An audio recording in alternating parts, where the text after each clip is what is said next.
किया and this angle of projection is theta, है ना। तो इसने बोला किस टाइम के बाद अपने इनिशियल डायरेक्शन के परपेंडिकुलर हो, मतलब ये अगर पैराबोलिक पाथ फॉलो कर रहा है तो किसी टी टाइम के बाद यहाँ पे आ जाएगा, तो टी टाइम के बाद इसकी वेलोसिटी वेक्टर आपके v हो जाएगा, यहाँ पे इसकी वेलोसिटी ये है।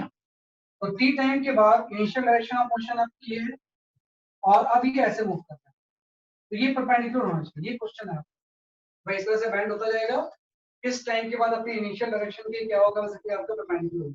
तो एक डिस्कशन टाइप क्वेश्चन है, पर इसका आंसर आ भी गया तो भी आपको इस चीज को समझना है, इससे हम कुछ कंसेप्ट समझते हैं। तो देखो इसका जो मेथड 1 होता है, मेथड 1 तो एकदम आसान है, हम जो वेक्टर में जानते हैं। मेथड 1 की अगर मैं बात करूं तो जो आप वेक्टर में जानते हो उसको आप यूज करो। तो वेक्टर में हम जानते हैं कि अगर ये वेलोसिटी वेक्टर और u वेक्टर परपेंडिकुलर है, अगर v vector is perpendicular to the u vector, है ना, तो v एंड u का डॉट प्रोडक्ट क्या होगा, जैसे आपका 0 होगा। ठीक होता है कि v और u का डॉट प्रोडक्ट क्या हो जाएगा, जैसे आपका 0 हो जाएगा। अब एक चीज है, वेक्टर को जब हम लिखते हैं तो हम इसको i कैप j कैप के टर्म्स में लिख सकते हैं। ये आपका मेन कॉन्सेप्ट ये होता है कि इसको हम किसके टर्म्स में लिखेंगे, i cap and j cap के टर्म्स में। तो v is perpendicular to the u, means इन दोनों का डॉट प्रोडक्ट 0 हो जाएगा। तो आपको ना u जो वेक्टर होगा इसको अगर मैं कंपोनेंट फॉर्म में लिखूं तो ये आपको हो जाएगा u cos theta i cap plus u sin theta j cap. आपने u को रिजॉल्व कर दिया दो कंपोनेंट्स में। ऐसे ही v को अगर हम वेक्टर फॉर्म में लिखें तो आपको t टाइम के बाद ये जो इसकी वेलोसिटी होगी ये तो आपकी हो जाएगी आपकी u cos थीटा, ये तो चेंज होती नहीं है, और ये जो वेलोसिटी होगी ये आपकी हो जाएगी u sin theta minus g after time t, है ना। कि आफ्टर टाइम t क्या हो जाएगा, कि आपका u sin थीटा माइनस क्या हो जाएगा, आपका gt हो जाएगा। तो जो वेलोसिटी वेक्टर होगा अगर मैं इसको कंपोनेंट फॉर्म में लिखूं तो u cos theta i cap होगा प्लस आपका हो जाएगा u sin theta minus gt into j cap. पहला मेथड इसका ही हो गया कि अगर v एंड u का डॉट प्रोडक्ट है तो v और u दोनों को मैंने किस फॉर्म में लिख लिया, i cap and j cap के टर्म्स में। अब इसका हम डॉट प्रोडक्ट निकाल लेते हैं। तो जैसे आप डॉट प्रोडक्ट यहाँ पे u v डॉट u निकालोगे, यहाँ पे आ जाएगा जरिए आपका u square cos square theta, है ना, प्लस यहाँ पे आ जाएगा जरिए आपका u square sin square theta minus यहाँ पे आ जाएगा u sin theta into gt, j dot j 1 हो जाएगा, i डॉट i 1 हो जाएगा। अब इसके बाद आपको पता है ये चीज तो 0 होगी, और ये चीज जब 0 होगी तो उसको जब आप सॉल्व करोगे तो टाइम की वैल्यू ये आ जाएगी, कितने टाइम के बाद परपेंडिकुलर होगा, u by g sin theta. Most of the student ने सही आंसर दिया, है ना, कि भाई v और u अगर परपेंडिकुलर होंगे तो i कैप j कैप में कन्वर्ट करके टाइम की वैल्यू अपनी क्या निकाल ली, u by g sin theta. ये आंसर आ जाएगा, है ना, कि इसको हम सॉल्व करेंगे तो गेट दिस आंसर। ये तो मेथड 1 हो गया। देखो मेथड 2 में अभी हम थोड़ा सा इसके बारे में पढ़ेंगे, और भी एक्सेस आप ही चूज करते हो ना, जैसे आपने चूज किया एक्सेस आपका एक्स वाई ये है, तो इसके अकॉर्डिंग सारी इक्वेशंस लिख लो। एक्सेस आप कुछ भी चूज कर सकते हो।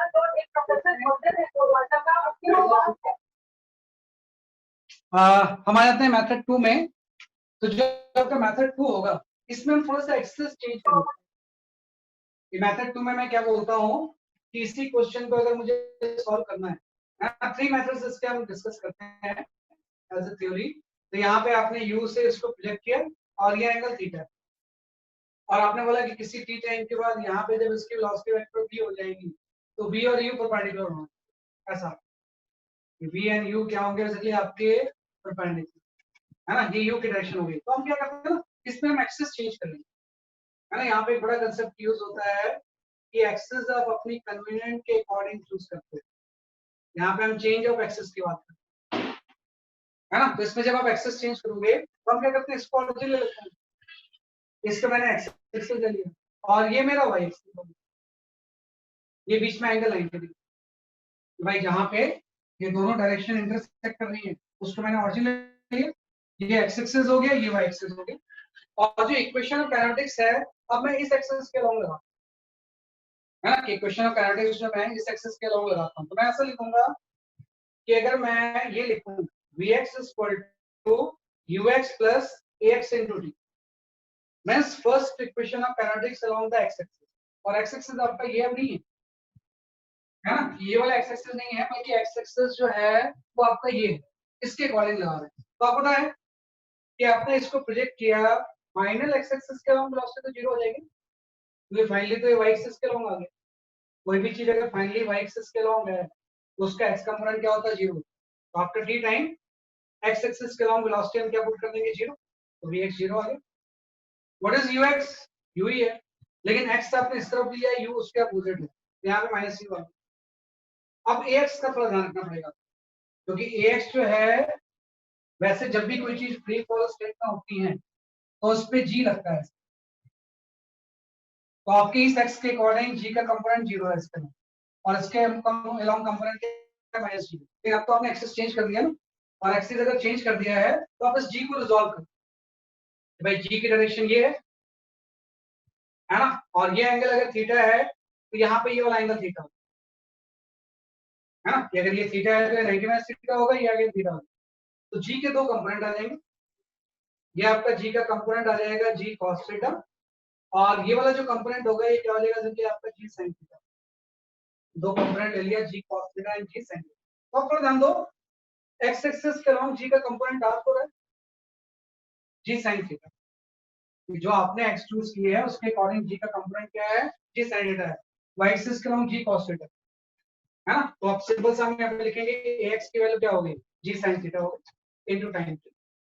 बस इससे आंसर आ गया कि भाई टी टाइम के बाद फाइनली ये वाई एक्सिस के अलोंग मूव करेगा, तो मतलब एक्स एक्सिस के अलोंग इसकी वेलोसिटी 0, इसी एक्स एक्सिस के अलोंग वेलोसिटी u थी, x के अपोजिट से माइनस u हो गया, और एक्स एक्सिस के अलोंग एक्सटेंशन जी sin थीटा, जी को रिजॉल्व करता है तो जी पुट कर दिया, तो इससे भी आपका टाइम आ गया। टाइम की वैल्यू जो होगी वो क्या हो जाएगी u by g sin।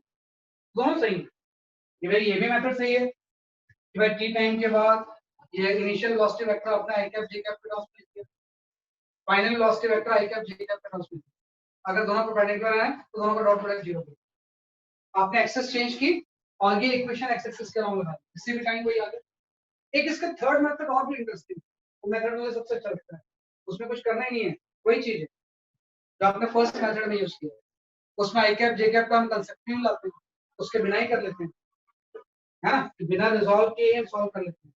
आपने इसको इस तरह से प्रोजेक्ट किया और ये एंगल आपका थीटा है, तो आपको ये निकालना था कि किसी टी टाइम के बाद अगर इसका वेलोसिटी वेक्टर v हो गया है ना, भाई किसी टी टाइम के बाद अगर इसका वेलोसिटी वेक्टर v हो गया है तो जस्ट आपको ये बताना है इस केस में कि ये दोनों परपेंडिकुलर किस टाइम के बाद है ना, कि किस टाइम के बाद ये दोनों क्या हो जाएंगे कि आपके परपेंडिकुलर होंगे। तो अभी तो आपने बोला कि भाई जो v और u का डॉट प्रोडक्ट होगा ये 0 होना चाहिए, है ना, v और u का डॉट प्रोडक्ट क्या होना चाहिए जैसे आपका 0। और आपको है u तो मुझे पता है, u को u छोड़ दो, आप वेक्टर फॉर्म में लिख दिया, u कंपोनेंट के फॉर्म में लिखेंगे तब तो आई कैप जे कैप हम लिखेंगे, u को वेक्टर फॉर्म में छोड़ दिया, और v हम इक्वेशन ऑफ काइनेटिक्स से निकाल सकते हैं कि v vector is equal to हो जाएगा u vector plus a vector into time, कर सकते हैं ना सर, भाई v इक्वल टू u प्लस a ही हो गया, हमने कंपोनेंट में स्प्लिट नहीं किया, पूरा वेक्टर फॉर्म में छोड़ दिया। तो अब इसके बाद हम इसको यहाँ लिख देंगे कि भाई v की जगह पे ये पुट करेंगे, ये आपका आ गया u प्लस a t, इसका हम डॉट प्रोडक्ट ले लेंगे अगेन u के, और ये 0 आ जाए, है ना, ये अगर 0 होगा तभी दोनों क्या होंगे जैसे कि आपका परपेंडिकुलर। अब एकदम आसान सा काम है, अब देखो u एंड u का डॉट प्रोडक्ट u स्क्वायर है, तो दोनों के बीच में एंगल 0 हो जाएगा, तो u एंड u का डॉट प्रोडक्ट क्या हो गया u स्क्वायर, है ना। और अब इसके बाद है कि प्लस, अब यहाँ पे थोड़ा ध्यान रखना कि ये आपकी u वेक्टर की डायरेक्शन है, और जो g लगता है वो तो डाउनवर्ड लगता है ना एक्सटेंशन वेक्टर। तो अब देखो u और g के बीच में जो एंगल होगा ये 90 प्लस थीटा हो जाएगा, तो जब मैं डॉट प्रोडक्ट लूंगा a और u का, तो मैं यहाँ पे जस्ट ऐसे लिख दूंगा a का मैग्नीट्यूड u का मैग्नीट्यूड इनटू दोनों के बीच का एंगल, ये एंगल आपका हो जाएगा cos 90 प्लस, है ना, इनटू टाइम थीटा है, और ये टर्म 0 हो जाएगा। तो जैसे आप इसको सॉल्व करोगे cos 90 plus theta minus sin theta होगा, है ना, और एक की जगह पे g आ गया, a का जो मैग्नीट्यूड है वो कितना है कि आपका g, तो अल्टीमेटली आप देखो इसको जब आप सॉल्व करोगे तो अल्टीमेटली सेम चीज आ जाएगी, टाइम की वैल्यू क्या हो जाएगी cos 90 plus theta minus sin theta, ultimately time की वैल्यू क्या होगी u बाय b साइकिल। तो जस्ट मैंने डेमोंस्ट्रेट किया है कि कैसे हम इस तरह की चीजों को अप्रोच करते हैं, तीनों सीख ली। जो आपको स्ट्राइक कर जाए। अगर ऐसा कर सकते हो तो ये ठीक है, सर वो लास्ट में क्या हुआ? है ना, एक्सेस चेंज के भी कर सकते हैं। और थर्ड में जस्ट सिंपल सा इन दोनों का डॉट प्रोडक्ट 0 पुट कर दिया। बी हमने इक्वेशन ऑफ काइनेटिक्स से लिख ली, है ना, v इक्वल टू जो होगा वही हो जाएगा। और इन दोनों का डॉट प्रोडक्ट में u एंड u का डॉट प्रोडक्ट u स्क्वायर, और g और u के बीच का एंगल है प्लस थीटा, है ना, दोनों का डॉट प्रोडक्ट निकालेंगे तो gu cos 90 plus theta into time equal to 0। Simplify करेंगे ये आंसर। तो ये एक आंसर लास्ट क्लास का आपका बचा हुआ जो कि आपको इस केस में जानना है। कैसे हम कर सकते, इसमें कोई ऐसा कॉम्प्लिकेशन क्या बोलो बेटा। क्या सेकंड मेथड अभी सेकंड मेथड जो बेटा अभी बहुत आएगा, सेकंड मेथड अभी जो है बहुत सारे और से क्वेश्चन में भी आएगा, विल अंडरस्टैंड। सेकंड मेथड मैंने कुछ नहीं किया है, दिस इज द u और ये ऐसे जाके v हो, मैंने एक्सेस चेंज किया, मैंने बोला ये ऑरिजिन है, this is my x axis and this is my y. अब जो भी इक्वेशन यूज करूंगा मैं इसके अकॉर्डिंग यूज करूंगा, और ये first equation of kinetics I have used in along the x axis. तो आपको पता है जैसे मैं थ्रो करूंगा तो फाइनली अगर परपेंडिकुलर है मतलब ये y एक्सिस के अलोंग है, तो कोई भी चीज अगर y एक्सिस के अलोंग मूव कर रही है तो उसका x कंपोनेंट 0 होगा, x कंपोनेंट फाइनल 0 हो गया। इनिशियल u इधर था और x आपने इस तरफ लिया, तो इनिशियल इसका माइनस u होगा, तो उस x और उस y के अकॉर्डिंग रिजॉल्व करते थे ना, इसमें तो रिजॉल्व करने की जरूरत ही नहीं। एंड ax के लिए आपने क्या किया है, इस g को रिजॉल्व कर, if this is g तो ये वाला एंगल थीटा हो जाएगा, थीटा 90 माइनस थीटा थीटा, तो g cos theta g sin theta. तो x एक्सिस के अलोंग g का कंपोनेंट g sin थीटा। अगर आपसे कोई पूछे कि what is the acceleration on the x axis, you will write the g sin, है ना, and what is the acceleration on the y axis, you will write the g cos। इस axis के according, इस axis के according अगर आपसे कोई पूछे कि what is the acceleration along the x axis, 0, and what is the acceleration along the y axis, -2। लेकिन इसके अकॉर्डिंग ये g cos sin थीटा आ गया इनटू टाइम किया है, तो यहाँ से टाइम की वैल्यू आ गई। इस टाइम के बाद जब ये y एक्सिस के अलोंग होगी तो उसकी वेलोसिटी का x कंपोनेंट क्या होगा, 0। उसी टाइम पे ये परपेंडिकुलर होगी, तो इस एक लाइन से हम इसको सॉल्व जोड़ते हैं, इस एक लाइन से आपने इसका सोचना है। तो कई बार एक्सेस चेंज करना भी एक स्किल होता है, क्योंकि अभी हम और भी पढ़ेंगे किस तरह से हम एक्सेस क्या कर रहे हैं, चेंज कर रहे हैं। Axes change is the important part. Sir final velocity 0 कैसे हो गई? फाइनल वेलोसिटी बेटा फाइनली ये y एक्सिस के लॉन्ग हो गया ना, तो वेलोसिटी का x component 0। If I write when this projectile is the highest position, x axis के long velocity u cos theta होती है, what is the velocity along the y axis, 0। कोई भी चीज अगर x एक्सिस के लॉन्ग आ चुका है तो उसका वर्टिकल कंपोनेंट 0। वैसे ही अगर ये y एक्सिस के लॉन्ग आ चुकी है, परपेंडिकुलर का मतलब y एक्सिस के लॉन्ग आ जाएगी ना, तो इसका x एक्सिस के लॉन्ग वेलोसिटी 0। वेलोसिटी 0 नहीं हुई है, उसका कंपोनेंट जो x एक्सिस जो आपने ये चूज किया है किसके अलोंग, क्योंकि फाइनली y एक्सिस है, तो वो कंपोनेंट मैंने लिया है, इसके अकॉर्डिंग सिर्फ x एक्सिस के बात कर, तो मैं x एक्स लगाया है ना, मैं जो भी चीज ले रहा हूँ सिर्फ x एक्सिस के ऊपर। फाइनल b 0 नहीं हुई, भी तो है, लेकिन उसके इस डायरेक्शन में कोई कंपोनेंट, क्योंकि वो y एक्सिस के ऊपर, ये जस्ट हमने इसको डिफाइन। तो ये आपका लास्ट क्लास का एक लेक्चर बचा हुआ। ठीक है, चलो इसके बाद हम आते हैं। देखो जो भी फॉर्मूला वगैरह आपने पढ़ा था लास्ट क्लास में, that was the for the ground to ground projection, time of flight, maximum height, everything. लेकिन बहुत सारे क्वेश्चंस जो होते हैं वो ग्राउंड टू ग्राउंड प्रोजेक्शन के नहीं होते, है ना। तो जो नेक्स्ट चीज हम इसमें पढ़ते हैं वाला कि इसको पढ़ने की कुछ जरूरत नहीं। फिर भी मैं बता देता हूँ, जो सेकंड टाइप ऑफ प्रोजेक्टाइल होता है we call it as a projection from height, इसको हम बोलते हैं प्रोजेक्शन फ्रॉम हाइट, है ना। भाई किसी हाइट से प्रोजेक्शन होगा तो क्या होगा, प्रोजेक्शन फ्रॉम हाइट। अब देखो हाइट से जब प्रोजेक्शन आप करोगे तो इसका मतलब ये हो गया कि यहाँ पे आपने कोई टावर ले लिया ऐसे, इस टावर की हाइट सपोज h, और यहां से हमने इसको हॉरिजॉन्टली प्रोजेक्ट किया। तो जो भी चीज हम डिस्कस कर रहे हैं, we are talking about the horizontal projection. Horizontal projection है ना, वर्टिकल प्रोजेक्शन की हम बातें नहीं कर रहे, एंगल पे भी हो सकता है।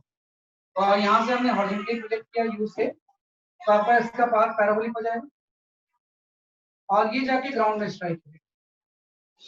यहाँ पे जैसे यू से प्रोजेक्ट किया हॉरिजॉन्टली, इसको किसी टाइम के बाद ये यहाँ पे स्ट्राइक करेगा। तो इसमें आपको देखो कोई नई चीज नहीं है। इसमें आपसे अगर पूछा जाए what is the time of flight, तो इसका टाइम ऑफ फ्लाइट ये वही होगा 2h/g। अगर आपसे पूछा जाए कि इस केस में इसका टाइम ऑफ फ्लाइट कितना हो जाएगा, तो इस केस में सिंपल से आपसे पूछा जाएगा कि what is the time of flight,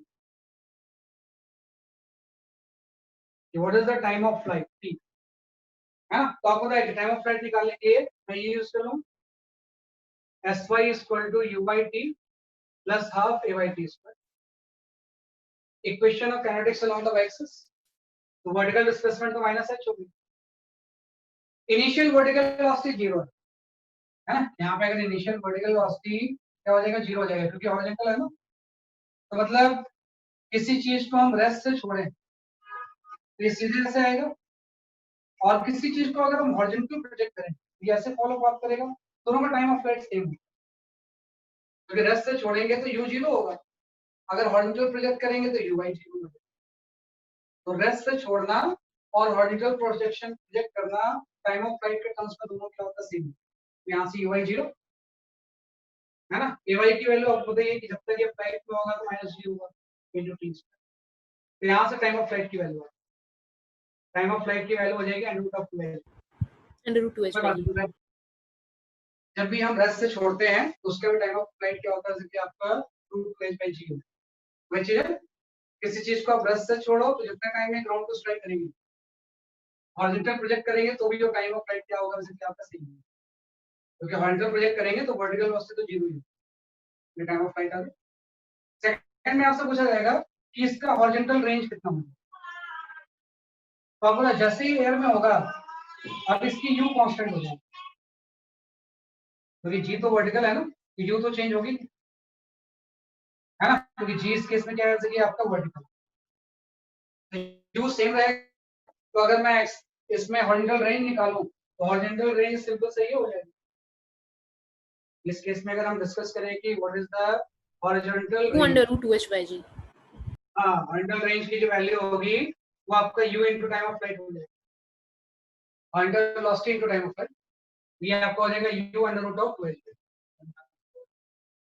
ये आपका क्या हो जाएगा, हॉरिजॉन्टल रेंज।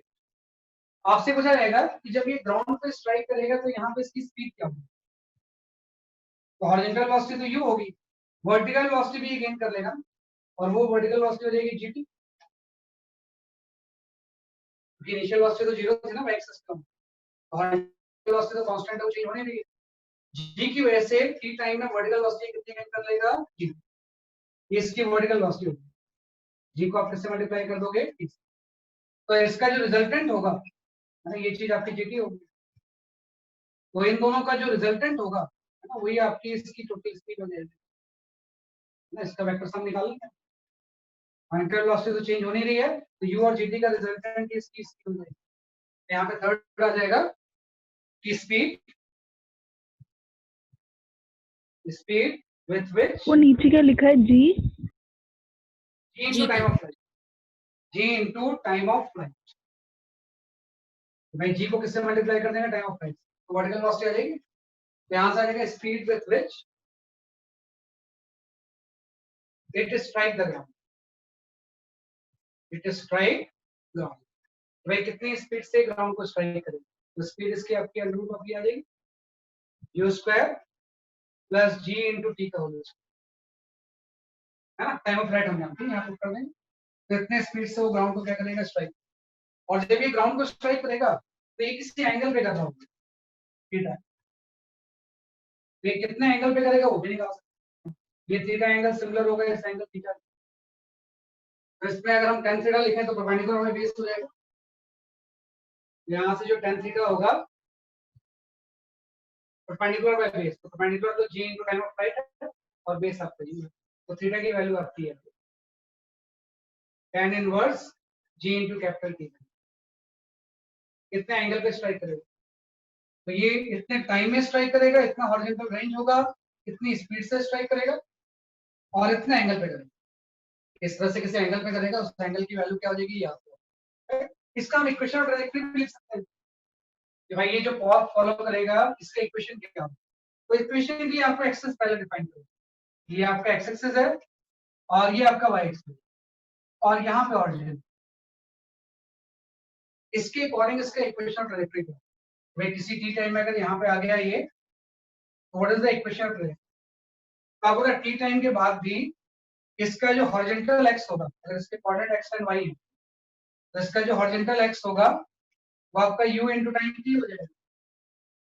हॉरिजॉन्टल एक्स तो कांस्टेंट है ना, तो जो इसका एक्स कोऑर्डिनेट होगा वो u इंटू टी हो जाएगा और इसका जो y कोऑर्डिनेट होगा ये आपका हो जाएगा minus half g into T square. इसका जो y कोऑर्डिनेट होगा कितना हो जाएगा, minus half g into T square. g negative है, यहाँ से यहाँ तक का टाइम t लग गया। y एक्सिस के लॉन्ग इनिशियल वेलोसिटी क्या है, इसलिए आपकी g। ये x कोऑर्डिनेट आ गया, ये y कोऑर्डिनेट आ गया, यहाँ से x की वैल्यू आप यहाँ पुट कर दो, तो यहाँ से इसका इक्वेशन ऑफ ट्रैजेक्टरी, इसको हम बोलेंगे इक्वेशन ऑफ ट्रैजेक्टरी। जब ये जो ये एक पाथ और फॉलो बार करेंगे, समझाना इक्वेशन ऑफ ट्रैजेक्टरी। जैसे आपने यू से प्रोजेक्ट किया ऐसे, इसको आप हटा दो यहाँ से, ये अननेसेसरी कंफ्यूज करें। आपने इसको यू से प्रोजेक्ट किया तो किसी टी टाइम के बाद इसने एक्स डिस्टेंस ट्रेवल कर लिया ना, तो ये एक्स कितना हो जाएगा, यू इंटू टी। अगर यहाँ तक पहुंचने का इसका टाइम टी लग रहा है तो ये वर्टिकल एक्सेशन कुछ है नहीं। वाई एक्सिस के लॉन्ग लगाएंगे तो वाई इक्वल टू आपको क्या है, वाई एक्सिस के लॉन्ग इनिशियल वेलोसिटी क्या है, 0 है, तो यूटी वाला टर्म तो 0 हो जाएगा ना। ये सिंपल सा माइनस आप ये डिस्कस है ना, आप ये अगर यूज करोगे sy equal to uyt plus half ay into t square. sy तो आपने बोला y है, uy 0 है, क्योंकि हॉरिजॉन्टल प्रोजेक्ट करेंगे तो वर्टिकल वेलोसिटी क्या होगी, 0। ay की value minus g into t square, y coordinate किया और x और y में जो रिलेशन, जो x और y में रिलेशन होता है इसी को हम क्या बोलते हैं, इक्वेशन ऑफ ट्रैजेक्टरी। यहाँ से y की वैल्यू होगी y equal to minus half of g into यहाँ पे टाइम की वैल्यू पुट कर देंगे। यहाँ से हम टाइम की वैल्यू पुट करते हैं, तो यहाँ पे आ जाएगा x बाई यू का होल। तो ये इसकी इक्वेशन ऑफ ट्रैजेक्टरी है ना, पैराबोलिक पाथ ही फॉलो करेगा। इसका जो पाथ होगा वो कैसा होगा, आपका पैराबोलिक। तो लेकिन ध्यान रखना ये सारे फॉर्मूले कब वैलिड हैं, जब हॉरिजॉन्टल प्रोजेक्शन है ना, जैसे उसमें फॉर्मूले जो अपने लास्ट क्लास में पढ़े थे वो ग्राउंड टू ग्राउंड के लिए वैलिड। इसमें भी ये सारे फॉर्मूले, टाइम ऑफ फ्लाइट, रेंज, ये सारे वैलिड तब हैं जब हम हॉरिजॉन्टल प्रोजेक्ट करें। किसी एंगल पर प्रोजेक्ट करेंगे फिर ये फॉर्मूले वैलिड नहीं होंगे, उसको फिर हम बेसिक से सॉल्व करेंगे। बेसिक आपका वही है कि आपको इस तरह की इक्वेशन अप्लाई करनी है, सब चीज हम इस इक्वेशन से तो लेकर आ रहे हैं। बेसिक्स वही है कि इक्वेशन को किसी एक डायरेक्शन में हम क्या करते हैं, apply, x and y separate. फिर भी इसको हम एज ए फॉर्मूला जानते हैं कि हॉरिजॉन्टल प्रोजेक्शन होगा, तो इस तरह से फॉर्मूला यूज करके सारी क्वांटिटी हम क्या कर सकते हैं, आपको क्या, ये होता है हॉरिजॉन्टल प्रोजेक्शन, है ना, इसी को हम बोलते हैं हॉरिजॉन्टल प्रोजेक्शन।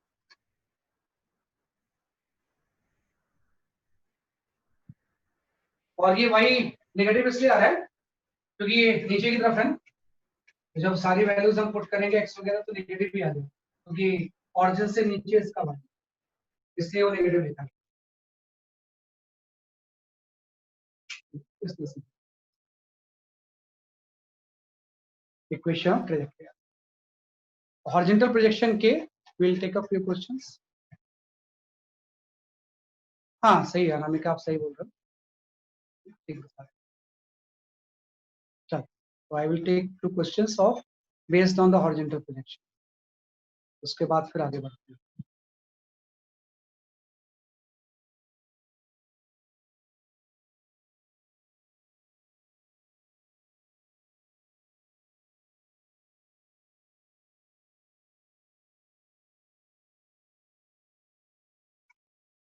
हाँ, this question,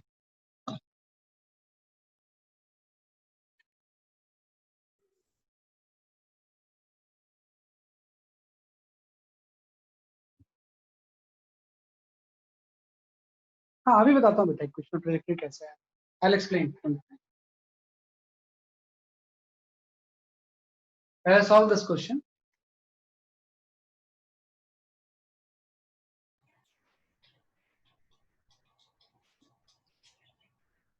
कई बार डाटा देख के आपको समझ में आता है जी 9.8 लेना है ना, जिससे सिंपल हो जाए। 10 और 9.8 कुछ भी ले सकते हैं।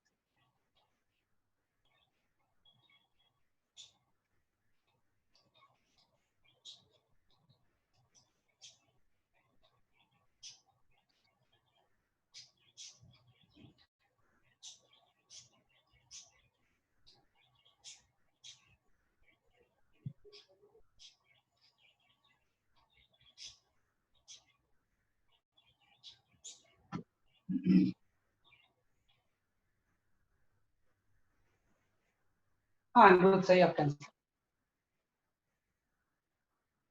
तीनों पार्ट करके आंसर भेजो बेटा, एक एक मैं चेक नहीं करता हूँ। Complete 3 parts then send answer. एक एक पार्ट में चेक नहीं करता हूँ।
फिर थीटा का एंगल क्या होगा? अभी देखो भाई मैं चेक।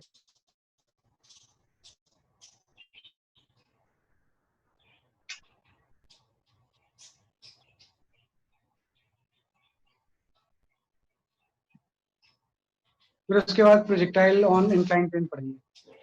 इसके 2-3 क्वेश्चंस करने के बाद I will go for the projectile on incline plane. Let me check. सही है, काफी लोगों के आंसर सही आ गए हैं, बहुत लोगों के आंसर आ गए। ठीक है, आयशा सही आंसर है आपका, रमेश सही आंसर है आपके, ठीक है, भव्या सही है, पीयूष सही आंसर है, ठीक है, गर्व सही आंसर है आपका, सुहाना सही आंसर है ना, हुजैफ आंसर सही है आपका, आदित्य गुप्ता सही है, अनिरुद्ध सही आंसर है आपका, ठीक है। ये काफी लोगों के सही आ गया, इतना ज्यादा अब आगे नहीं। खुशी सही आंसर है आपका, आयशी सही है, निखिल ठाकुर सही है, अवनी सही आंसर है आपका, बिल्कुल सही है, सबका आंसर सही है ना, ठीक बता दें, है ना। कुछ नहीं इसमें, जब आप इसको सॉल्व करोगे तो सेम वही तो फॉर्मूला है कि आपको पता है कि ये जो हाइट दी हुई है, ये हाइट दी गई है बेसिकली आपकी 490, हाँ, और ये आपका दिया हुआ है 490 मीटर हाइट, है ना। तो ये जो हाइट है वो 490 मीटर हाइट। ये तो हॉरिजॉन्टल प्रोजेक्शन का एक क्वेश्चन है, इसको तो सीधा फॉर्मूला यूज हो जाएगा। तो फॉर्मूला का time of flight under root of 2 by G, 2 into 490 by G की वैल्यू 9.8 है ना, जिससे सिंपलीफाई वो यूज करते हैं, टाइम ऑफ फ्लाइट 10 सेकंड लगेगा, है ना। रेंज आ जाएगा, रेंज हो जाता है horizontal velocity into time of flight. You 98 है, टाइम ऑफ फ्लाइट 10 है, तो रेंज इसका 980 मीटर होगी, मतलब ये डिस्टेंस जो होगी वो 980 मीटर होगी, है ना। किसी जब ग्राउंड को स्ट्राइक करेगा तो स्ट्राइक करने के तुरंत पहले हॉरिजॉन्टल वेलोसिटी तो इसकी चेंज होगी, ये वर्टिकल वेलोसिटी जीटी गेन करते जी 9.8 है इंटू टी आपका 10 सेकंड निकाल दिया, तो ये भी 98 आ गया, ये भी 98 आ गया, तो रिजल्टेंट आपका आ जाएगा 98। जब ये ग्राउंड को स्ट्राइक करेगा तो इसकी स्पीड जो होगी वो 98 होगी। और अगर परपेंडिकुलर कंपोनेंट दोनों सेम है तो ये वाला एंगल जो होगा ये 45, मतलब कितना एंगल पे स्ट्राइक करेगा ये 45। हालांकि पूछा नहीं हुआ है, अगर पूछा होता तो ये एंगल 45 डिग्री, क्योंकि परपेंडिकुलर और बेस दोनों सेम है।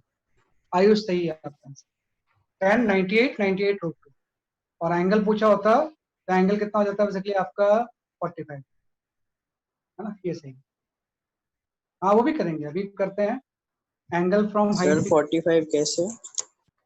क्योंकि 98 98 सेम है ना, परपेंडिकुलर और बेस अगर सेम हो तो tan थीटा 1 आ जाएगा, और tan थीटा अगर 1 आ गया तो थीटा कितना हो जाएगा 45 डिग्री। ये भी 98 है, ये भी 98, tan theta is equal to 1 आ जाएगा ना, थीटा की वैल्यू 45 डिग्री। ये आपका, चलो नेक्स्ट क्वेश्चन भेजता हूँ। ये किसी एंगल पे है तो इसमें ये फॉर्मूला यूज नहीं होगा जो आप यूज कर रहे हो, बेसिक से सॉल्व करोगे, प्रोजेक्शन फ्रॉम सम एंगल।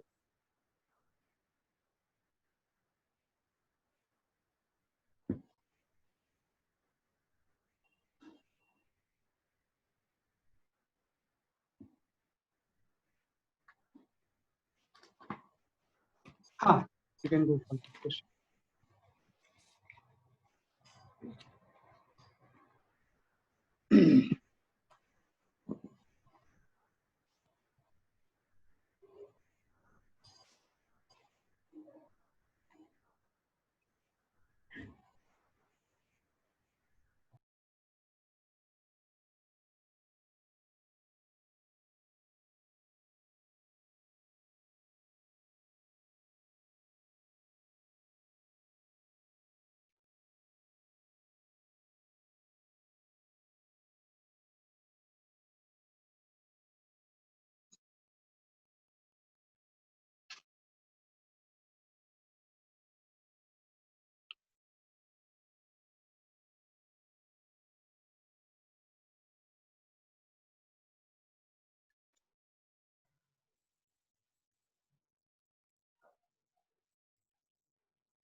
हाँ कुछ आंसर मेरे पास आए हैं, सही लग रहा है मुझे सारे आंसर।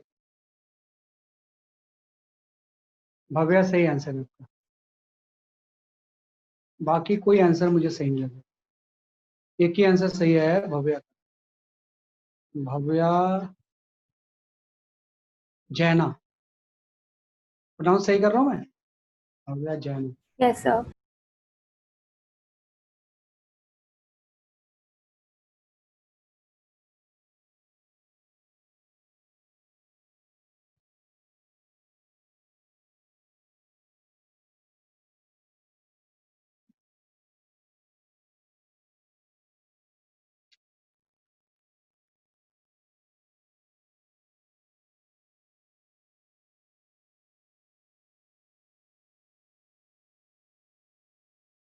नहीं भव्या आपका आंसर सही नहीं बेटा ये।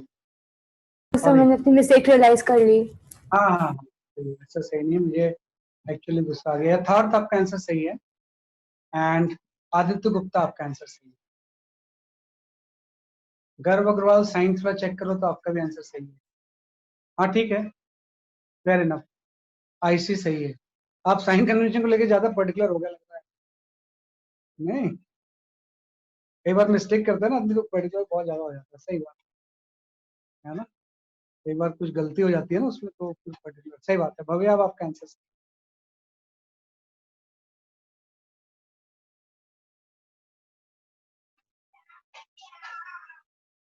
सही आंसर है।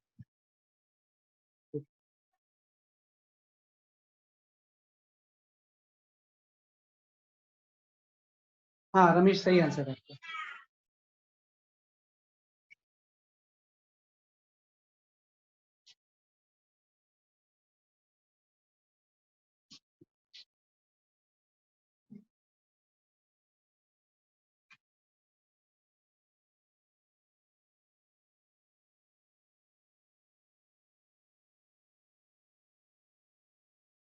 अरे यार नो, कहाँ, बहुत ज्यादा नहीं आ रहा आपका आंसर, कुछ और ज्यादा आ रहा है आपका आंसर, वरना ये आंसर सही नहीं है।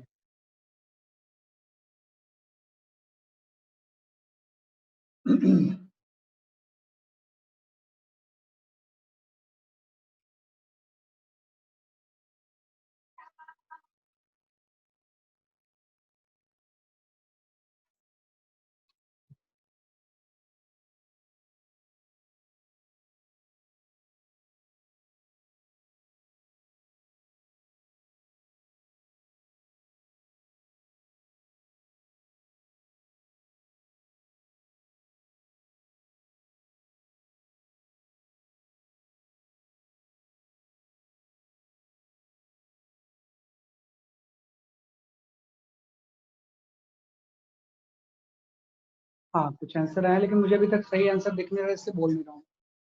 जब जिसका आंसर सही होगा मैं खुद ही बता दूंगा, जब नहीं बोल रहा हूँ मतलब आंसर सही है। हाँ ठीक है, चलो मैं एक्सप्लेन करता हूँ। इसका आंसर एक्चुअली में 8 मीटर सही है। Height of the tower with the 8 metre, हाँ आंसर जो करेक्ट है, that height of the tower should be equal to 8 metre. देखो कुछ नहीं है, फॉर्मूला की अपनी लिमिटेशंस है। ये हॉरिजॉन्टल प्रोजेक्शन नहीं, मतलब वो सारे फॉर्मूले इसमें वैलिड नहीं है, उस फॉर्मूले को आप बोलिए। नहीं, क्या चीज वैलिड होगी, सिंपल सी दो equation, Sx is equal to ux into t plus half ax into t square, and sy is equal to uy into t plus half ay into t square, बस ये वैलिड होगी, बाकी कोई formula इसमें valid नहीं है ना। तो ये दोनों उसी से सब डिराइव करते हैं।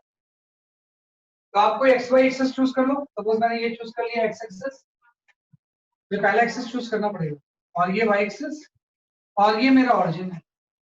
आप यहाँ भी ले सकते थे, कुछ अपनी पसंद, है ना। ये मैंने ग्राउंड पे ले लिया ऐसे एक्स एक्सिस। अब आपको पता है ये tan किसी एंगल पे है ना, तो उसको रिजॉल्व कर दिया, तो tan cos 37 आपका यहाँ पे आ जाएगा 8 मीटर पर सेकंड, 10 into 4/5, और tan sin 37 आपका आ जाएगा 6 मीटर 3/5। तो ये दोनों कंपोनेंट आ गए। अब मैं सबसे पहले इसको लगाऊं, तो यहाँ से यहाँ ये पहुंचा, इसका x एक्सिस के लॉन्ग डिस्प्लेसमेंट कितना हो गया, 16 मीटर, आपने लिख दिया 16। अभी आपको y से कोई मतलब नहीं है। What is the initial velocity along the x-axis? 8 into time t लग गया यहाँ पे कांस्टेंट।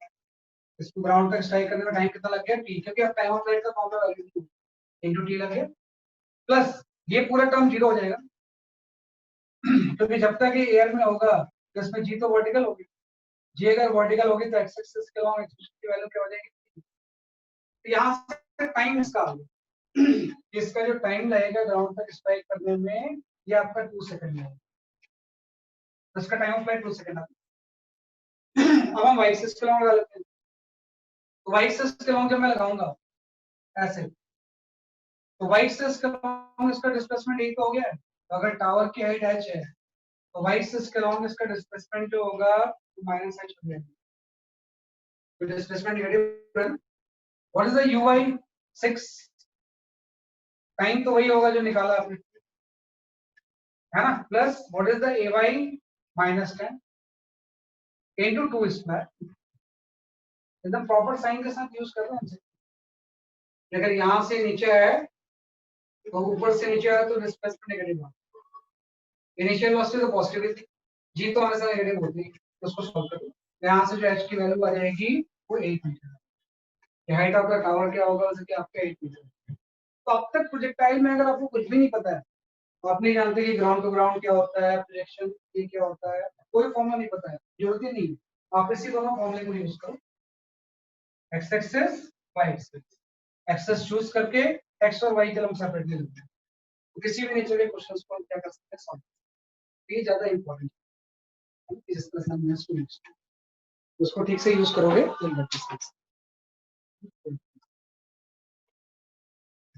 ये आपका नहीं। अभी बताऊंगा बेटा, है ना, अभी बताऊंगा मैं आपको, वेट फॉर, क्योंकि अब फिर ब्रेक हो गया ना, तो सबके लिए नई चीज हो जाएगी।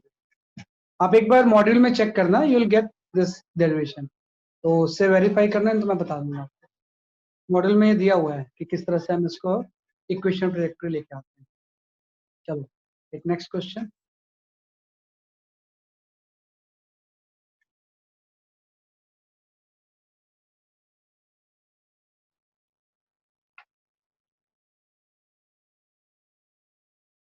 हाँ, will go for this question. ये भी एक अच्छा क्वेश्चन है, ये 3 क्वेश्चन में हमेशा करवाते हैं।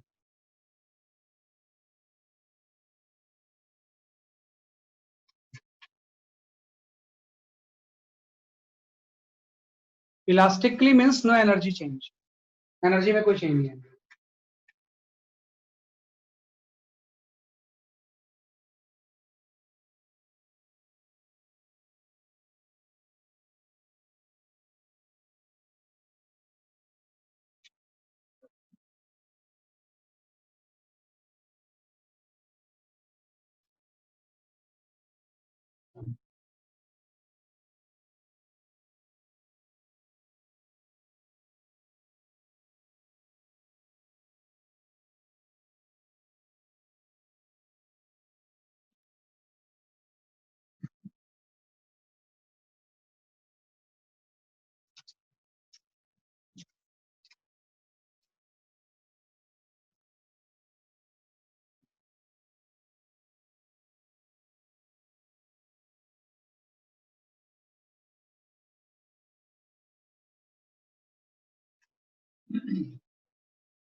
इलास्टिक कोलिजन का मतलब होता है there is no loss of energy, तो एनर्जी में लॉस नहीं है।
हाँ सही होगा आंसर आपका,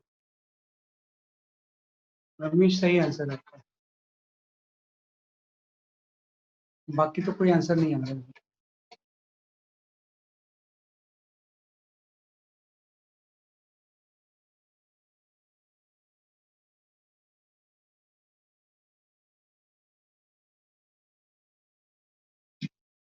अब आप कल टेस्ट के बाद ना कैनोटिक्स का मॉड्यूल सॉल्व करना शुरू कर दो, मॉड्यूल एंड एनसीईआरटी। अब नेक्स्ट वीक से उसके डाउट्स होने शुरू हो जाएंगे, एनसीईआरटी के भी डाउट्स होंगे, मॉड्यूल के भी।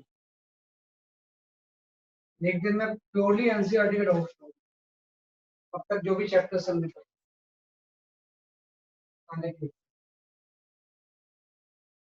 जैसे कैनोटिक्स खत्म होगा नेक्स्ट वीक से डाउट्स विल बी ऑफ कैनोटिक्स।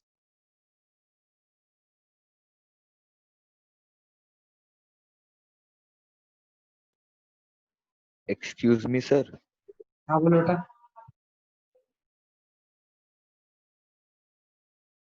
बोलो।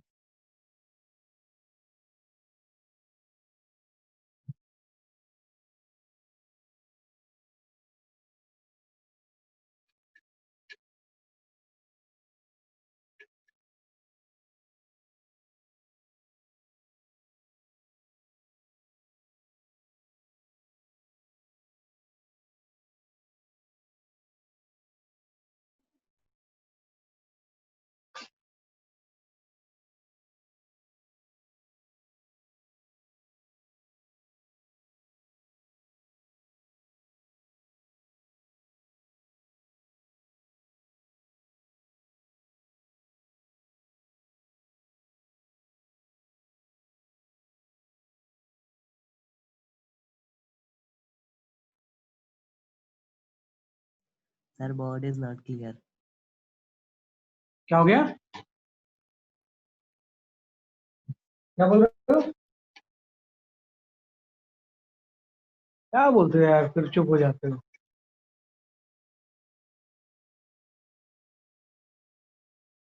अभी तक एक ही आंसर सही नहीं है, बाकी आंसर सही नहीं है, काफी इंपॉर्टेंट क्वेश्चन है, इससे काफी कंसेप्ट काफी क्लियर है।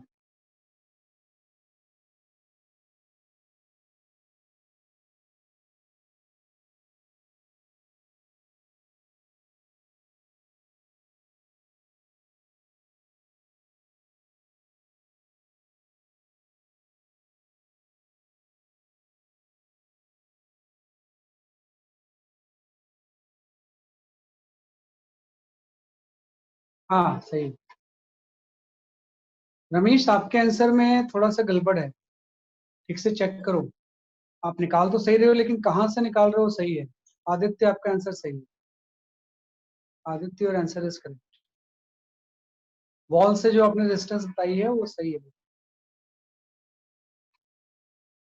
वॉल से जो डिस्टेंस आपने बताई है वो सही है। हाँ नहीं, ये आंसर सही नहीं है, मैं एक्सप्लेन करता हूँ, है ना, सर वेट फॉर समथिंग। हाँ बताओ। सर सर वॉल से जो डिस्टेंस बताई है, अगर वो सही है तब तो बॉय से भी सही ही होगी। नहीं नहीं, वॉल वाली आपकी गलत है ना, मतलब आंसर जो आ रहा है वो ठीक है, लेकिन आप मार्क सही नहीं कर रहे हो कहाँ से। Okay sir. जैसे आपने जो 17 मीटर लिखा है ना, वो हाँ sir. Distance behind the boy नहीं है, वो वॉल से डिस्टेंस, ओके सर। वॉल से वो डिस्टेंस है। हम्म, बॉय के पीछे तो फिर वो 13 मीटर हो जाएगी, बॉय के पीछे वो जो आएगी वो 13 मीटर हो जाएगी।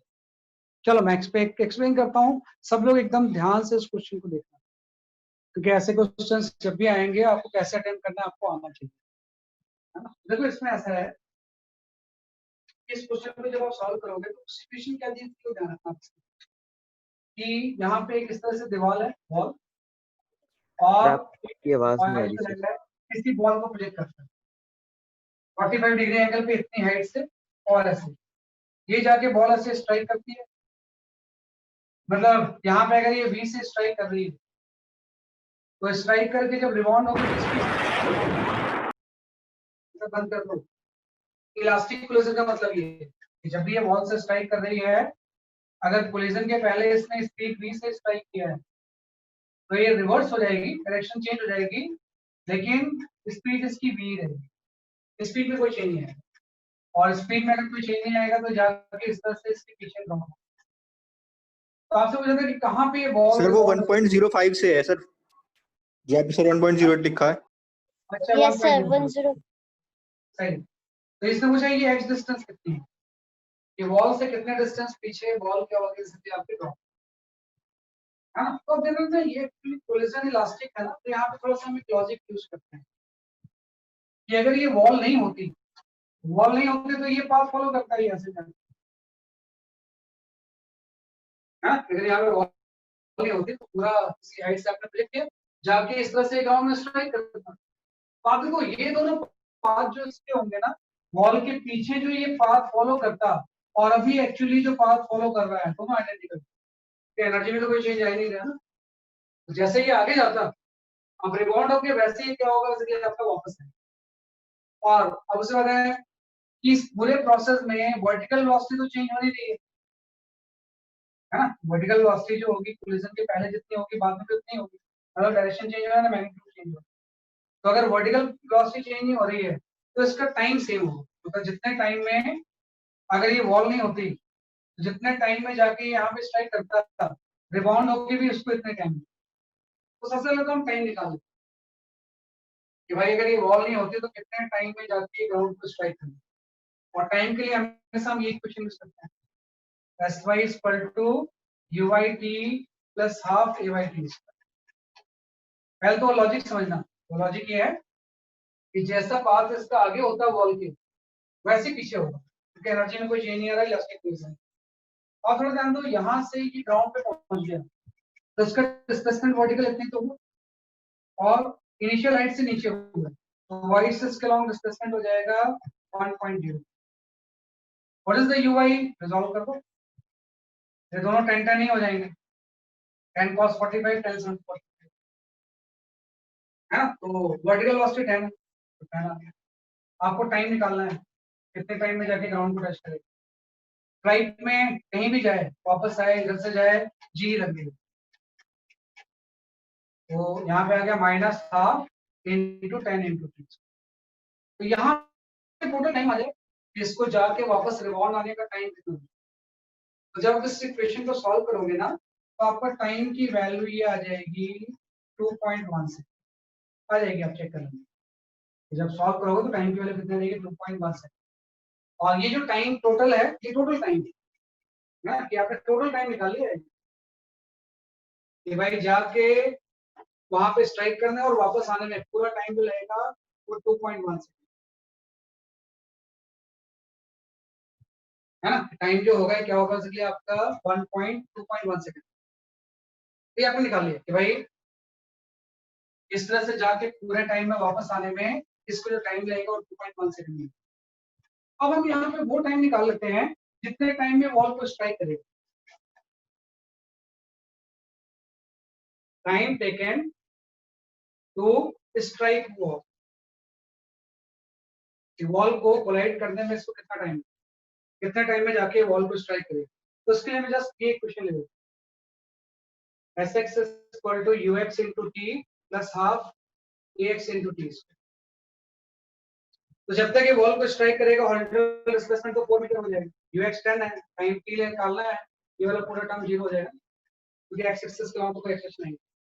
तो कितने टाइम में ये वॉल को स्ट्राइक करेगा वो टाइम में t1 ले लेता हूं, 0.4। मतलब पूरी जर्नी का टोटल टाइम 2.1 सेकंड है, वॉल को स्ट्राइक करेगा 0.4 सेकंड में, तो इसका रिबाउंड जर्नी का टाइम आ जाएगा, रिबाउंड जर्नी टाइम। तो जो रिबाउंड जर्नी टाइम होगा इन दोनों को माइनस कर देंगे, तो रिबाउंड जर्नी टाइम जो हो जाएगा वो 2.1 - 0.4 मींस 1.7 सेकंड। ये थोड़ा सा स्किल्स यूज किया हमने, मुझे पता है ग्राउंड स्ट्राइक करने में इसको टाइम जो लगेगा वो 0.4 लगेगा, पूरी जर्नी का टाइम 2.1। तो ये वापस जो आएगा इसका टाइम जो होगा सिर्फ आपका 1.7 सेकंड।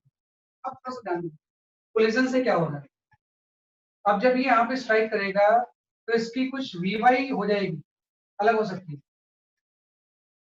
लेकिन हॉरिजॉन्टल वेलोसिटी तो उसकी हमेशा सेम ही रहेगी ना, वो तो 10 ही रहेगी, वो तो चेंज हो ही नहीं सकती। कि अगर ये 10 मीटर से जाके ऐसे कोलाइड किया है ना, तो डायरेक्शन से चेंज होगी, लेकिन रहेगा तो ये 10 ही ना। वर्टिकल वेलोसिटी को तो ग्रेविटी चेंज करती रहेगी, लेकिन हॉरिजॉन्टल वेलोसिटी जो इनिशियल में 10 थी वो हर जगह पे 10 ही रहेगी। और 10 से स्ट्राइक किया, 10 से वापस आया, तो अभी भी पूरी जर्नी में इसकी हॉरिजॉन्टल वेलोसिटी 10 है, ये चेंज नहीं होगी, ये तो 10 मीटर पर सेकंड ही रहेगी। ग्रेविटी वर्टिकल को चेंज करता है। तो अब बात है कि ये रिबाउंड जर्नी का टाइम अगर 1.7 सेकंड है और वो जो टाइम वेलोसिटी वो हमेशा 10 ही रहेगी, तो हम x निकाल सकते हैं। x की वेलोसिटी, x की वैल्यू हो जाएगी हॉरिजॉन्टल वेलोसिटी इनटू जो टाइम लगा, तो हॉरिजॉन्टल वेलोसिटी तो 10 इनटू जो टाइम लगा वो 1.7, आपका 17 मीटर फ्रॉम बॉल है। जब आप बॉल को थ्रो करोगे तो यहां से जाके पीछे आएगी, ये डिस्टेंस 17 मीटर। कैसे यूज बस स्किल्स यूज करते हैं, स्किल्स सिंपल हम क्या करते हैं इसमें यूज करते हैं, ठीक है ना। हाँ बिल्कुल सही है आयशा, आपको अपनी मिस्टेक पता चल गई, सही है आयशा हसन, सही आपका आंसर है 1.7 17 फ्रॉम बॉल, सही। ये देखना मैं कैसे सॉल्व कर रहा हूँ क्वेश्चन, है ना, ये काफी इम्पोर्टेंट इस तरह से मैं क्वेश्चन को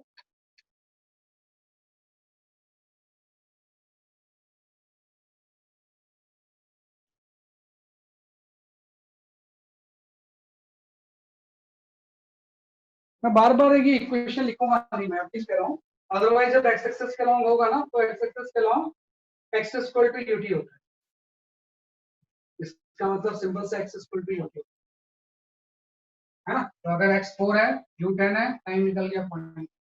अगर u 10 है और टाइम आपका 1 सेकंड है, एक बार मैं सीधे इसको यूज तो समझाने के लिए बार बार मैं यूज करता हूँ, x इक्वल टू ut होता है, y एक्सिस के लॉन्ग g वगैरह लगेगा, x एक्सिस के लॉन्ग तो सिंपल है।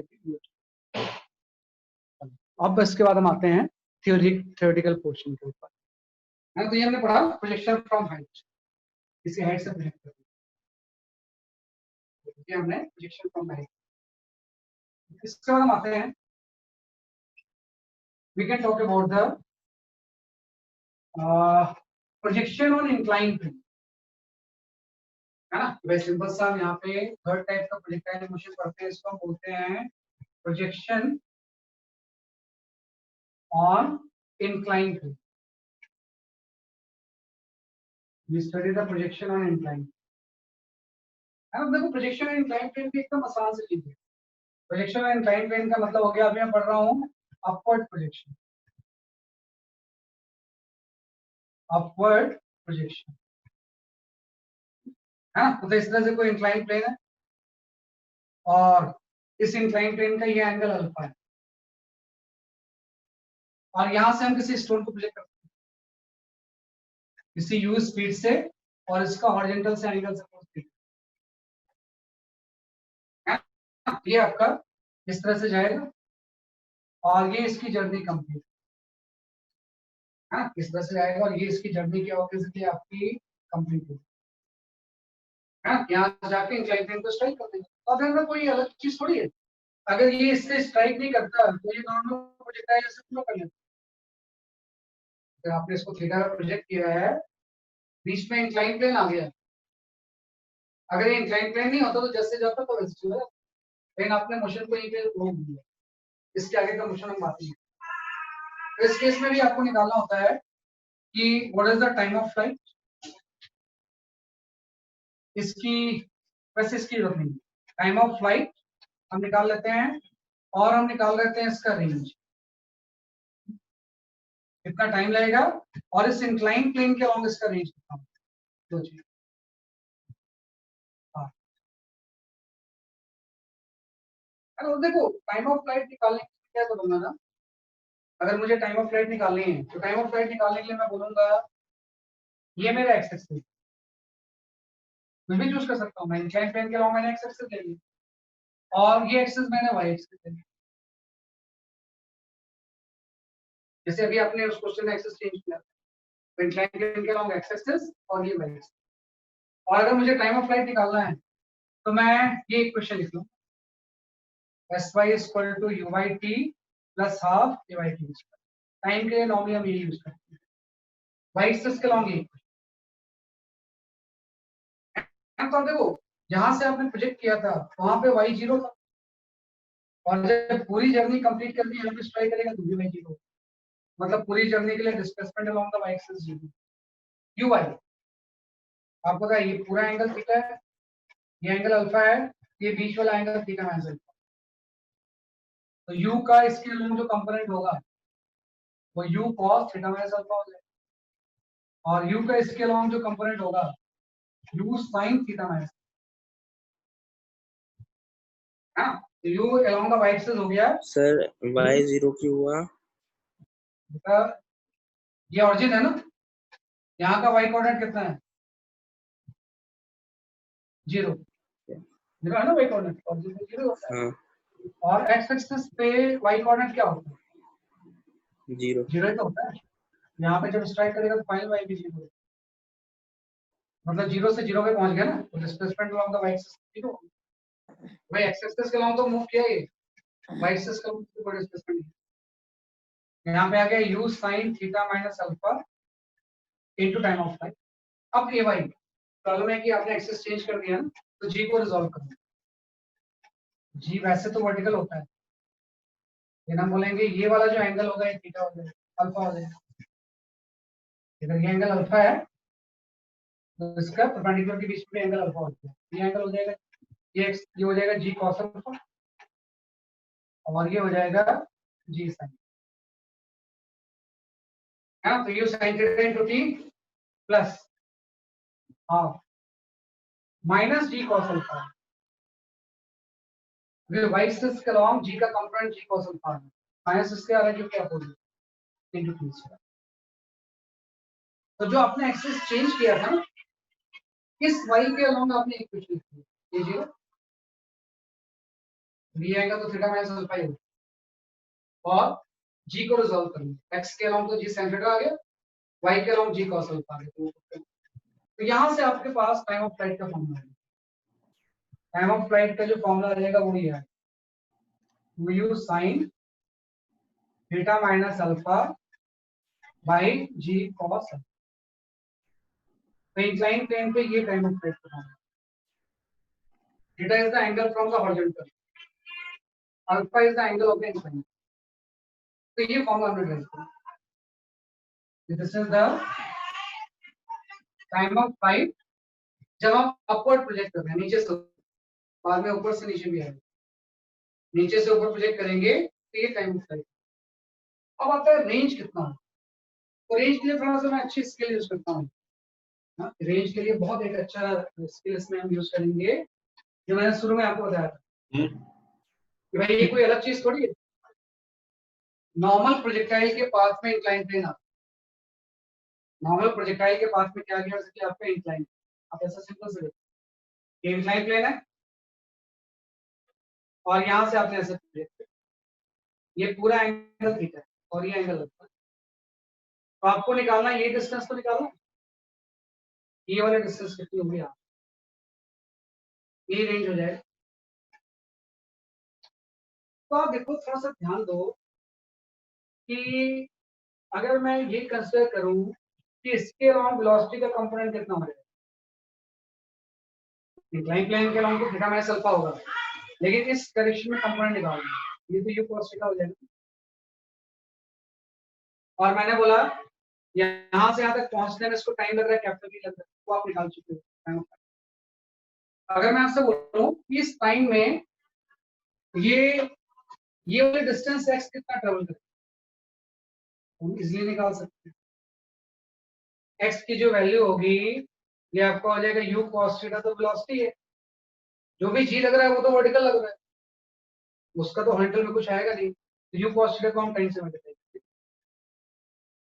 बस आपने बोला ये ऐसे यहाँ से स्ट्राइक करने में इसको टाइम t लग रहा है, मैं निकालना चाहता हूँ इस u cos थीटा जो कि कांस्टेंट रहेगा, इससे t टाइम में कितना यहाँ तक पहुंच गया, x equal to u cos theta into t। और देखो ये डिस्टेंस अगर मुझे पता है और बीच का एंगल पता है अल्फा, तो ये रेंज अपने आप आ जाएगा। इसमें हम यहाँ पे cos अल्फा लिखेंगे। cos अल्फा इक्वल टू क्या होता है, base upon hypotenuse means x by r। हाँ, x की वैल्यू आपको पता है ना, x बाय r होगा, तो r की वैल्यू यहाँ पे कितनी हो जाएगी, x बाय cos।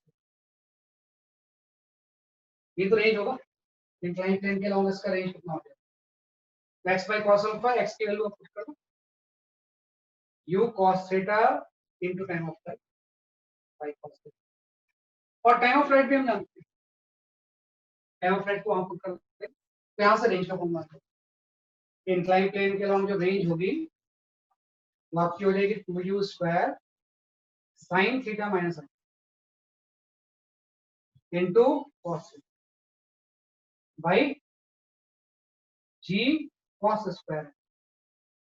एक cos अल्फा यहाँ से, एक cos अल्फा उसका है, तो ये रेंज का फॉर्म है। तो ये दो थोड़ा सा आपको कि जब भी हम इंक्लाइन प्लेन के अलॉन्ग प्रोजेक्ट करते हैं तो इतने टाइम में जाके इंक्लाइन प्लेन को स्ट्राइक करेगा, वो निकालने के लिए मैंने एक्सेस चेंज किया।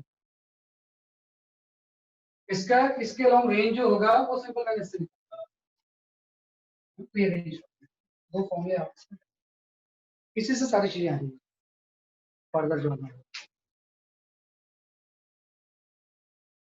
लिखो आपसे।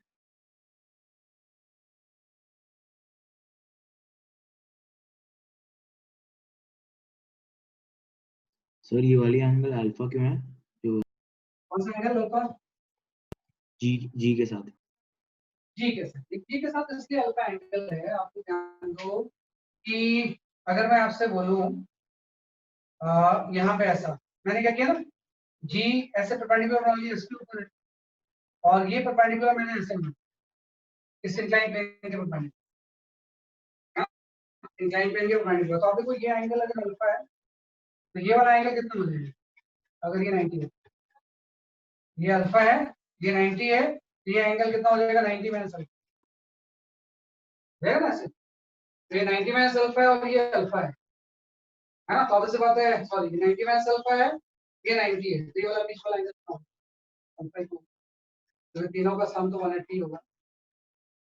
तो सिंपल सा कंसेप्ट होता है कि जब भी इस तरह से दो लाइंस हैं, इसके बीच में अगर एंगल कोई थीटा है, तो दोनों के जो परपेंडिकुलर होते हैं इसके बीच में एंगल, एक परपेंडिकुलर मैंने इसमें ड्रॉप किया, एक परपेंडिकुलर मैंने इसमें ड्रॉप किया, ये दोनों एंगल सेम है, वही तो मैंने यहाँ पे किया, इसमें परपेंडिकुलर ये है, इसके ऊपर परपेंडिकुलर ये है, तो अगर ये एंगल अल्फा है तो ये अल्फा है, इस प्रॉपर्टी में।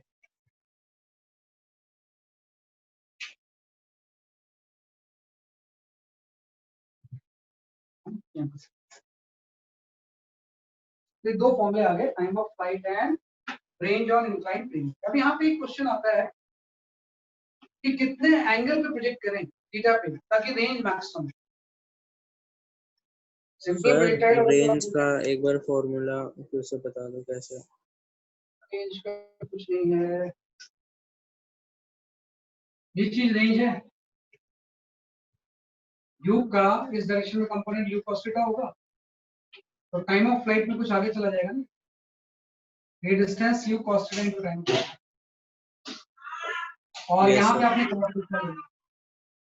cos अल्फा इक्वल टू क्या हो जाएगा, बेस x अपॉन x, यहाँ से r की value x by cos alpha हो जाएगा, x की value x u cos theta into time of flight, और यहाँ से मैंने टाइम ऑफ फ्लाइट यहाँ पे हो गया, यहाँ से मैंने क्या पुट कर दिया, इसलिए आपका टाइम ऑफ डिस्कशन। अब एक क्वेश्चन आता है कि कितने एंगल पे प्रोजेक्ट करें थीटा पे ताकि रेंज मैक्सिमम, ये मैक्सिमम दूरी तक इंक्लाइन प्लेन के होंगे, what should be the value of the theta so that range is maximum. Normal case में तो एंगल 45 डिग्री होता है, लेकिन इस केस में नहीं होता, ये तो इंक्लाइन प्लेन के लॉन्ग रेंज है ना, तो पूरी जर्नी के लिए रेंज मैक्सिमम का होता है जब एंगल प्रोजेक्ट करेंगे 45। तो यहाँ पे थोड़ा सा हम स्केल यूज करते हैं, बस थोड़ी सी कैलकुलेशन। अभी आपने बोला है जो रेंज की वैल्यू हो जाएगी वो हो जाएगी 2 square sine theta minus alpha cos minus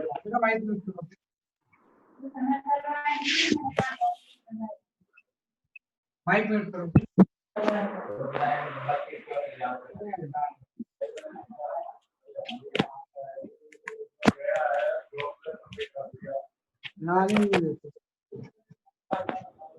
नहीं, कोई लर्न करने की जरूरत ही नहीं बेटा आपको। अब इधर लॉस्ट 10 को रिजॉल्व करके आ गई।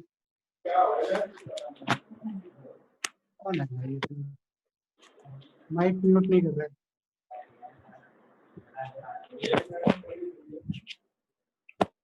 माइक म्यूट नहीं कर रहा है।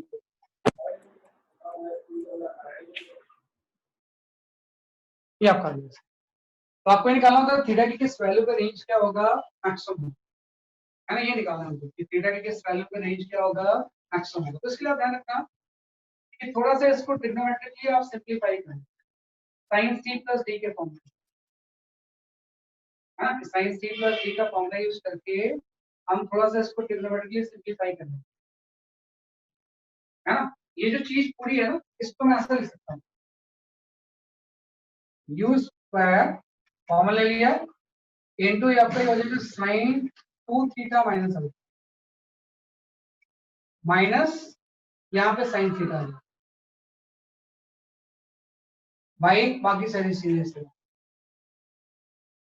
जी सॉरी sin अल्फा बाकी जी cos स्क्वायर अल्फा, हाँ। इस फॉर्मूले को हम ऐसे ले सकते हैं, सही राइट। यहाँ पे sin c प्लस डी का अगर फॉर्मूला लगाऊंगा तो ये आ जाएगा sin c माइनस डी का अगर फॉर्मूला लगाएंगे तो ये चीज आपके यहाँ, तो इसको थोड़ा सा मैंने रिशफल कर लिया, ऐसा लिख दिया। पर्पस था इसका। और आपके कुछ में वेरिएबल क्या चीज आप चेंज कर सकते हो, u कांस्टेंट है चेंज नहीं कर सकते आप, g और अल्फा भी कांस्टेंट है इंक्लाइन प्लेन और ये भी टर्म कांस्टेंट है, तो वेरिएबल टर्म यही तो हो गया भाई। थीटा ही तो आप चेंज कर सकते हो ना। यहाँ पे आप ये जानना चाहते हो कि कितना थीटा सेट करें ताकि पर्टिकुलर इस u के लिए मैक्सिमम दूरी तक। तो इस टर्म्स में एक्चुअली मल्टीप्लिकेशन था इसलिए आप ठीक से एनालाइज नहीं कर पा रहे। तो आपने ट्रिग्नोमेट्री फॉर्मूला यूज किया sin c माइनस डी का, यहाँ पे हमने ये फॉर्मूला यूज किया sin c minus sin d। इसको c ले लिया इसको d ले लिया और जब करेंगे तो ये आ जाएगा।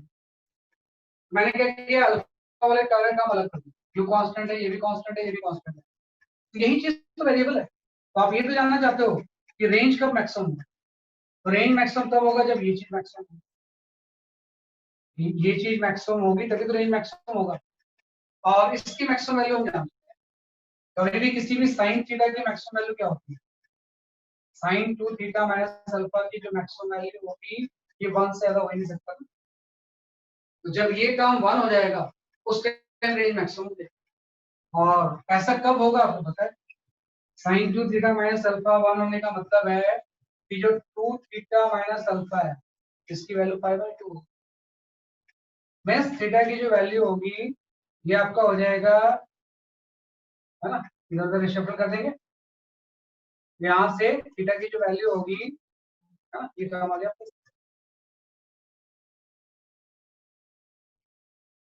हाँ सही, यहाँ से थीटा की जो वैल्यू होगी ये आपका आ जाएगा आपका अल्फा प्लस 5/2 डिवाइड बाई 2, मतलब अल्फा बाई 2 प्लस 5/4। तो ये आपका आ गया आंसर। इस एंगल ऑफ प्रोजेक्शन पे ये चीज 5/2 हो जाएगी और ये जब ये चीज 5/2 होगी तो ये 1 हो जाएगा और ये मैक्सिमम वैल्यू होगी। तो इस पे रेंज मैक्सिमम आर मैक्स, और मैक्सिमम रेंज की वैल्यू भी निकाल सकते हैं। ये मैक्सिमम रेंज होगा कितना, आप देखो ये चीज 1 हो जाएगी u square 1 minus sine alpha divide by g into cos square alpha, इसको हम लिख सकते हैं 1 माइनस साइन स्क्वायर, हाँ। और इसको रेशनलाइज कर देंगे यहाँ से मैक्सिमम रेंज की वैल्यू है u square by g into 1 plus sign 1 minus sine alpha वाला टर्म कैंसिल, तो ये मैक्सिमम रेंज आ गया। तो सिंपल से आपने बोला नॉर्मल रेंज का फॉर्मूला ये होता है, इसी को थोड़ा सा ये यूज करके आपने ये लिखा, फिर आपने इसको 1 करके निकाल दिया, किस एंगल पे रेंज मैक्सिमम होगी और मैक्सिमम रेंज की वैल्यू क्या होगी। ये थोड़ा सा हम ये डिस्कशन ध्यान रखते हैं, हो सकता है न्यूमेरिकल सॉल्व करने के लिए कई बार फॉर्मूला की जरूरत नहीं पड़े, आप बेसिक इक्वेशन से सॉल्व करें, फिर भी ये थोड़ा सा ठीक है। तो ये तो मैंने बात की है अपवर्ड प्रोजेक्शन, है ना, कि जब अपवर्ड प्रोजेक्शन करेंगे तो ये सारी चीजें। ऐसे हम आ जाते हैं डाउनवर्ड प्रोजेक्शन, इसी को हम यूज कर लेते हैं, कुछ नहीं डाउनवर्ड में सेम चीज होगी, हम यहाँ पे यूज कर लेंगे डाउनवर्ड प्रोजेक्शन, यहाँ पे आप यूज कर लोगे डाउनवर्ड प्रोजेक्शन। देखो जो डाउनवर्ड प्रोजेक्शन होगा वो आपका ऐसा हो जाएगा, ये आपका कोई इंक्लाइन प्लेन है और इसका एंगल ये अल्फा है। डाउनवर्ड प्रोजेक्शन का मतलब है कि आपने यहाँ पे यूज इसी थीटा एंगल से, सॉरी हॉरिजॉन्टल से थीटा, तो ये ऐसे जाएगा। तो इसमें भी आपको टाइम ऑफ फ्लाइट और रेंज निकालनी, तो आपको ध्यान दो कुछ नहीं है, सब चीजें सेम है, ये अल्फा है तो ये वाला भी एंगल अल्फा हो जाएगा। तो ये जो पूरा एंगल जो होगा इंक्लाइन प्लेन से, थीटा तो हॉरिजॉन्टल से एंगल था, ये थीटा प्लस अल्फा, एंगल कितना हो जाएगा थीटा प्लस अल्फा। तो बस जो रेंज का फॉर्मूला था ना, थीटा माइनस अल्फा की जगह पे थीटा प्लस अल्फा आ जाएगा। तो डाउनवर्ड प्रोजेक्शन में अगर टाइम ऑफ फ्लाइट आपसे तो पूछे तो टाइम ऑफ फ्लाइट हो जाएगी 2u sin theta plus by g cos. Downward projection में अगर आपसे कोई रेंज पूछे तो थीटा माइनस अल्फा की जगह पे theta plus 2u sin theta plus by g cos, है ना, उसमें थीटा माइनस अल्फा यूज होता है, इसमें ये पूरा एंगल थीटा प्लस अल्फा। किस एंगल पे रेंज मैक्सिमम होगा, जस्ट प्लस की जगह माइनस साइन है ना, प्लस की जगह पे साइन क्या आ जाएगा, ये आपका माइनस, है ना, मैं यहाँ पे π/4 प्लस अल्फा बाई 2, यहाँ पे π/4 minus alpha by 2, theta equal to बनेगा π/4। इस एंगल पे रेंज मिल, और मैक्सिमम रेंज कितना होगा, वही चीज है जो 1 प्लस साइन अल्फा है, इसकी जगह पे 1 माइनस है, u square by g into 1, बस साइन चेंज, उसके साइन का जस्ट अपोजिट है। तो ये आपका हो गया अपवर्ड प्रोजेक्शन और ये हो गया इसलिए आपका लोड। तो ये इसी को हम बोलते हैं प्रोजेक्शन ऑन इंक्लाइन प्लेन। आपके मॉडल में सब कुछ दिया हुआ है और सारे डेरिवेशन दिए, उससे एक बार रिवाइज इसको क्या करेंगे इसलिए आपका रिवाइज। तो ये जस्ट मैंने पढ़ाया।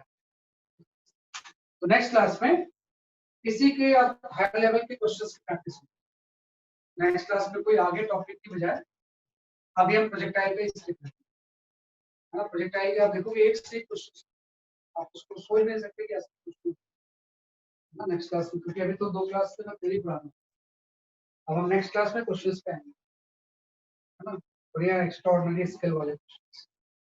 फिलहाल आप ये सारी थ्योरी नेक्स्ट क्लास में रिवाइज करें। That is all for today, हाँ, will meet on next week, bye bye.